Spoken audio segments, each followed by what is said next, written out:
Ladies and gentlemen, we present the loose meat sandwich. And if you think it sounds weird, we agree, it does. But it's all about the taste. We believe it was somewhere in the middle of Iowa, Midwest-ish, somewhere, that the loose meat sandwich was created. Well, remember it was actually Montana, and then it was like made famous in Iowa. I've told you, he went to college, I didn't. So Well, he would know I did that just it came read this from... to you 5 minutes ago. I don't keep things in my head. I was just trying to shorten it for the people, Max. Somewhere this was created. It was popularized by the Roseanne show of the 80s. She worked in a diner, owned a diner with a friend or something, and they made it. So Chance came in today, goes, "What are you making?" I go, "We're making a loose meat sandwich." He goes, "Oh, what is that?" I go, "It's like a Sloppy Joe. Think burger, Sloppy Joe, but not sloppy, without the sauce that makes it all like really messy. It's like crumbled beef on a bun. You eat it." That doesn't sound very good. The name is horrid, but taste. It's all that matters, my friends, right? And we're gonna add some crispy onion strings to them, which I don't think is traditional, but why wouldn't you if you can? We start with the onions, we get the meat going, and then it's, well, I would say downhill from there, but my college-educated child informs me that that doesn't sound very good. So it's all uphill from there, which sounds difficult, and it's not. So we agree to disagree. So the first part of onion strings or straws will be the onions. And I've cut these guys pretty thin. Not paper thin, but thin enough. We're just gonna marinate them, sort of, in nothing but buttermilk. Buttermilk. Put enough in to let them float, be covered up, and they're good. And those are gonna sit while we get our beef ready, but let's get the dry part of this set first. And that begins with some all-purpose flour, to which we will add, I guess, about a quarter the amount of cornstarch, and then we'll season this. First up, salt, pepper, garlic powder, very nice. Some cayenne, very nice. And a little smoked paprika. Honestly, you know, I use the same things, but for good reason, because they all work. We'll mix this. It's ready. Now it's time for Meat. Cooking guy. I got that loose Meat. Drip, drip, drip, drip, drip. Loose meat. Drip, drip, drip, drip, drip, drip. Meat. got that yummy. Meat. Drip. First up to our Sam the Cooking Guy 12-inch cast iron pan. Coming soon will be some Chosen Foods avocado oil, followed by some diced onion. That's it. And we just give them a little mix.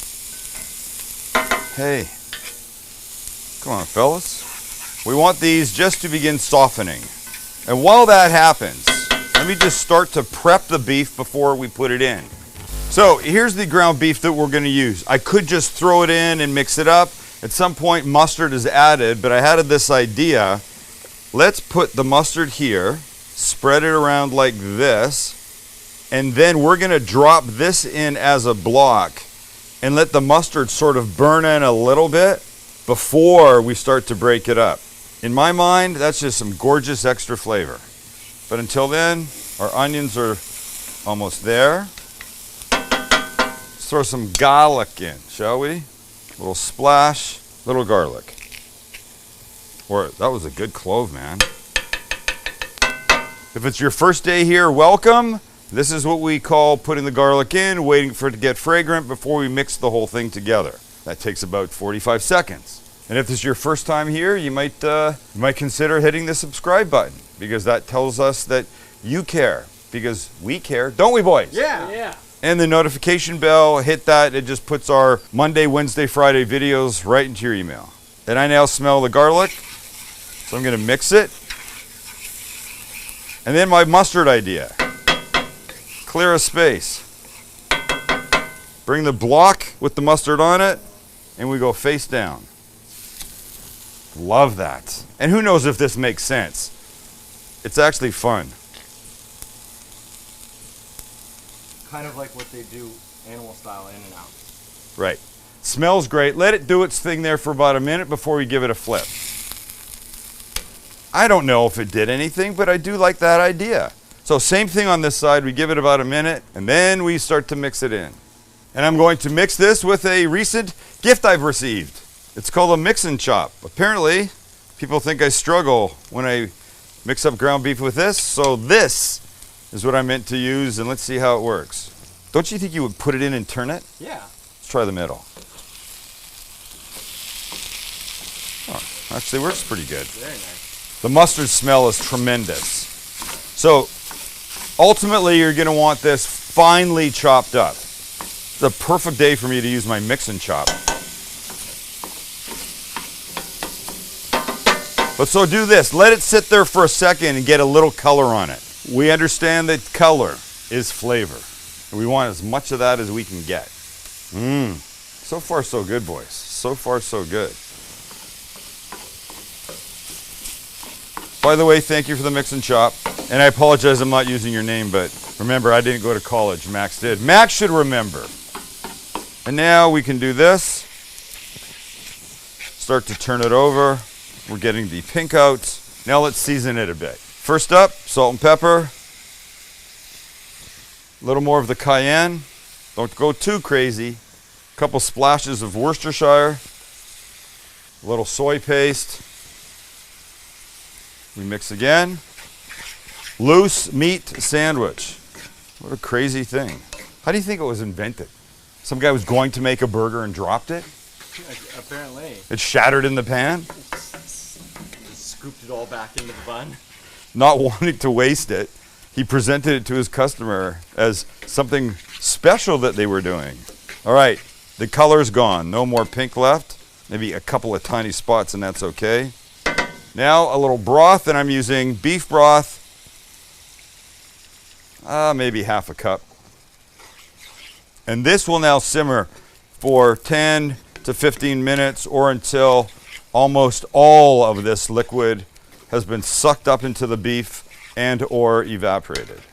No, Fred, I'm telling you, this loose meat thing is all the rage. All right, let that do its thing. I mean, I think actually we could start to get our crispy onions all ready. Let me welcome back Crowd Cow. They are your place for high quality meat, poultry, and seafood that tastes better and is better for you. It's all about knowing where your stuff comes from, and this comes from a conscientious group of people that want to put better products into a box and deliver it to you. Once you get onto their site and you start scoping what they've got, you're going to be really impressed. So you jump online, you scope the crazy selection of things that are there. You decide on the things you want, you decide when you want it to be delivered to you, and it comes. And it comes frozen. And before you think frozen is a dirty word, oh no, it is not a dirty word. Everything is frozen at the peak of freshness. And by the way, if you care about the environment, and you should, everything comes in an absolutely 100% compostable box. But rather than just talk about it, I wanted to show you a couple of things you can get that you might not think about getting. Maxi, camera down here. So think outside of the box. Look, this is tuna. It's called a saku block. This, the outside, is everything bagel seasoning. I pushed it in that. I gave it about 10 seconds aside. Look how perfect it is. Oh my God, your friends are gonna love that. But this, one of my favorites, yellowtail colors. And I know you wouldn't think about buying these, but some of the best fish comes right around the bone, and these are insanely delicious. We call them the chicken wings of the sea. So do this. Click my link in the description box below, crowdcow.com/cooking guy. You'll get $15 off your first order and free membership. Look, you'll help support the show at the same time as making yourself feel really good in your stomach. You can also get 5% off everything else that you put in the box when you first become a member. This is going to be insane. Do it right now. Oh my God. So this is simple. You got the wet onions here. You're gonna scoop them up, shake off most of the buttermilk, and in they go. And these guys are gonna get a mix. I think I can get all of them in here. Stand by. Stand by. Here we go, and now this. And then I got two hands here. Fabuloso. Okay, these guys are ready for the fryer. But while we're here, and before we throw them in, let's cut some pickles. Pickle cutting. And of course you could use anything, including a Sam the Cooking Guy 4-inch paring knife, but I like the idea of a pile of super skinny ones. So I cut the end off, and using this very inexpensive mandolin I bought, we'll do this. Nice. But you do know how careful you have to be with a mandolin. Yeah, please don't cut yourself. Because I've cut myself before. It's just the worst thing ever.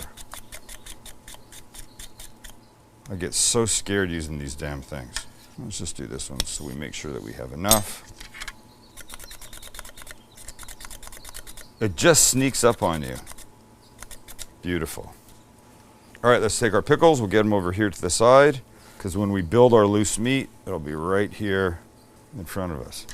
All right, boys, let's fry some onions. Back to our Meat. And if you take a quick look, most of the liquid's gone. A little bit around the edges. About 5 minutes away. Perfect timing for the onions. All right, so you pick up your coated onions. You give them a good shake. Try and get a lot of it off. It's raining. And then in you go. Sort of spreading them out as you drop them. And when I say drop them, I mean carefully place them, because what you don't want to do is splatter 360-degree oil on you. We'll just give them a little help. Separating. Beautiful. And this is really only a couple of minutes, depending on how hot your oil is. By the way, this is a welcome addition to almost anything. A beautifully grilled steak with some of these on top at the end as you serve, super welcome. A Benedict with some of these on top of everything, super welcome. There's no right or wrong. No right or wrong. Getting pretty, huh, boys? Oh, yeah. I like a little more color. And again, not traditional, so if you're from some Midwestern hot spot that is known for the loose meat sandwich, don't get on my case. You people from a Midwest town known for the loose meat sandwich getting on his case. Wow, those are about 30 seconds away from extreme gorgeousness. And look at those kids. Look at them. All right, let them drip for a sec. Drip, drip, drip, drip, drip.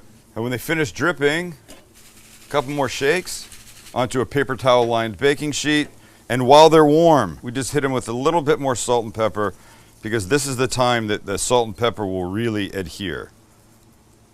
Those are gorgeous. My loose meat's ready and done. Time to build.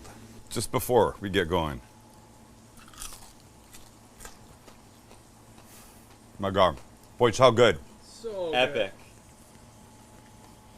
You must make them. But I've got an idea. So here's my loose meat. It's all done. You don't need to see it. I want to steam the bun. And here's my thinking. You know I like to give a bun a quick flash on the flat top to get it crispy. I don't want this crispy. I want this soft. But I want it steamed and warm and amazing. So this, you've seen me use this before. It has a handle. It's like a barbecue basket you use on the grill with shrimp and chopped up vegetables and stuff. The flames lick through, and it's like on there, but you don't lose the stuff in between the grates. So I'm going to put this upside down, like that. I'm going to take my bun and put this on top, like this. Then I take a little bit of water in the holes, and then I put that lid on. And now we're steaming. How great. I'm sure there's a more sophisticated version of this rather than my homemade version with this janky lid. But, oh my God. God, like another 15 seconds. This is glorious. All right. Now. Oh, look, do you see this? Holy snap. Now we build. We start with our loose meat. And by the way, if you expect everything to stay on top, you've never had loose meat before, because it doesn't. It's going to fall off. There is no question about that. Now, these super thin pickles that I could take 3 years to put on. Oh, they're great. I suppose if I had bigger pickles, it would happen faster, but this layer is going to make me really happy. Gorgeous. Gorge, hugely gorgeous, man. All right, couple more. Now our crispy onions. I don't want to do too many. But you know, I want to put them on nicely because Max wants this all pretty. Top bun goes on and gets one of these. Good boy.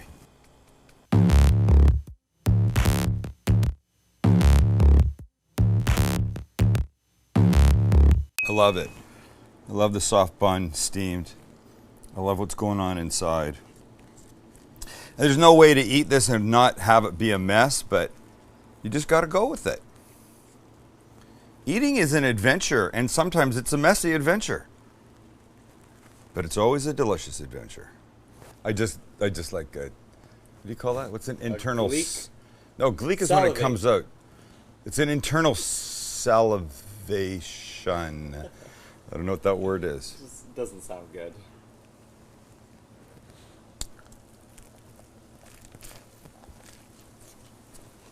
It's a mess.